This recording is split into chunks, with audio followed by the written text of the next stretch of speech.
नमस्कार दोस्तों, स्वागत है आपका। आज अपन डिस्कस करेंगे आपकी इनकम 10 लाख तक है तो उस पर टैक्स कितना लगेगा, न्यू टैक्स रिजीम में कितना लगेगा, ओल्ड टैक्स रिजीम में कितना लगेगा।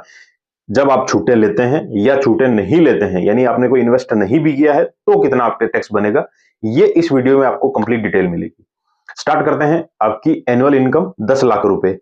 आपके जो डिडक्शंस है यहाँ कुछ भी नहीं ले रहे हैं। इस एग्जांपल में सिर्फ स्टैंडर्ड डिडक्शन 50,000 रुपए का, जो कि न्यू और ओल्ड दोनों टैक्स रिजीम में अलाउ है। आ जाइए ओल्ड टैक्स रिजीम पे।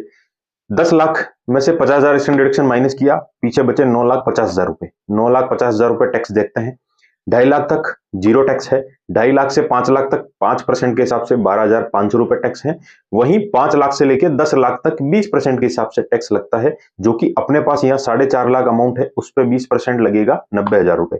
यानी टोटल जो टैक्स लगेगा 1,02,500 रुपए ओल्ड टैक्स रिजीम में। वही न्यू टैक्स रिजीम देखते हैं अपन। 10 लाख है आपकी इनकम, उसमें से 50,000 माइनस करेंगे स्टैंडर्ड डिडक्शन, पीछे बचेंगे 9,50,000 रुपए। अब इसमें टैक्स देखते हैं। 3 लाख तक जीरो है, 3 लाख से लेकर 6 लाख तक 5% के हिसाब से 15,000 रुपए टैक्स है। 6 लाख से 9 लाख तक 10% के हिसाब से 30,000 रुपए टैक्स है। वहीं 9 लाख से 12 लाख रुपए तक 15% टैक्स लगता है। अपने पास यहाँ 50,000 का अमाउंट है जिसपे 15% टैक्स लगेगा, यानी 7,500 रुपए। टोटल टैक्स बना 52,500, 52,500 रुपए। ये आप कंपैरिजन देख लीजिए। न्यू टैक्स रिजीम में 52,500 रुपए टैक्स बनता है, ओल्ड टैक्स रिजीम में 1,02,500 रुपए बनता है, जब आप कोई डिडक्शन नहीं लेते, यानी आपने कोई इन्वेस्टमेंट नहीं किया है, तब की कंडीशन ये है।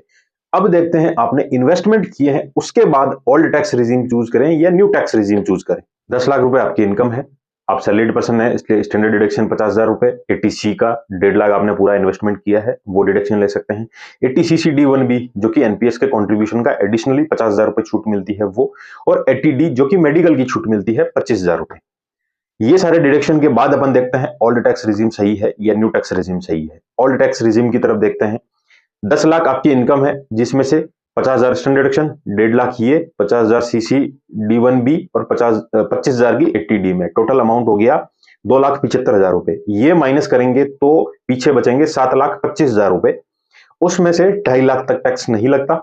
2.5 लाख से लेके 5 लाख तक 5% के हिसाब से 12,500 टैक्स लगेगा। वहीं 5 लाख से लेके 10 लाख तक 20% के हिसाब से टैक्स लगता है। अपने पास यहाँ अमाउंट है 20% की स्लेब में 2,25,000 रुपए, उस पर टैक्स लगेगा 45,000 रुपए। टोटल टैक्स लगा 57,500, 57,500 रुपए। वही न्यू टैक्स रिजीम में देखते हैं, जिसमें स्टैंडर्ड डिडक्शन के अलावा कोई भी छूट यहां नहीं मिलेगी। 50,000 रुपए की स्टैंडर्ड डिडक्शन है, 10 लाख में से माइनस करेंगे 9,50,000 रुपए, आपकी टैक्सेबल इनकम बचेगी। उस इनकम पे 3 लाख तक टैक्स नहीं लगेगा।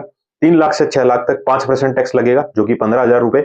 6 लाख से 9 लाख तक 10% टैक्स लगेगा, जो कि 30,000 रुपए। 9 लाख से 12 लाख तक 15% टैक्स लगता है। अपने पास यहाँ 50,000 ऐसा अमाउंट है जिसपे 15% टैक्स लगेगा, 7,500 रुपए। टोटल टैक्स हुआ 52,500, 52,500 रुपए।